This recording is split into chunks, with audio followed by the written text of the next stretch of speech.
அரபி நாட்டில் சுவிசேஷம் அறிவித்தா எனக்கு ஆரம்ப நாட்களில் சொன்னாங்க, சுவிசேஷம் ட்ராக்ஸ் கொடுத்தா என்ன செய்வோம், பிடிச்சா உன்னை கொண்டு போயிடுவாங்கன்னாங்க.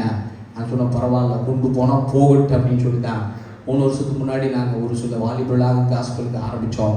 இன்றைக்கி 10 பேருக்கு மேலே காஸ்பலுக்கு ஆண்டு இருக்கிறாரு. அதில் 10 சபையிலிருந்து ஜனங்களை கற்றுக் கொடுத்துருக்கிறார்.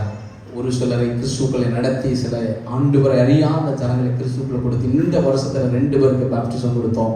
இயேசுவை அறியாத சகோதரர்களை. அல்லேலூயா.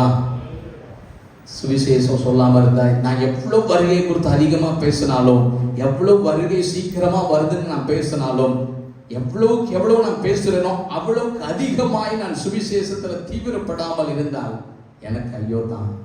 அதனால் இயேசுவை அறிந்தவர்களுக்கு ஒன்று சொல்லுங்க, இயேசுவின் வருகையை பேசுங்க. இயேசுவை அறிந்த கிறிஸ்துவங்க இருப்பாங்கல்ல, ரோமன் கத்திரிக்கா ஆகட்டும், சிஎஸ்ஐ ஆகட்டும், மற்ற நாமினல் சபை, எந்த சபை பார்த்தாலும் ஜனங்களை பார்த்து சொல்லுங்க, இயேசுடைய வருகை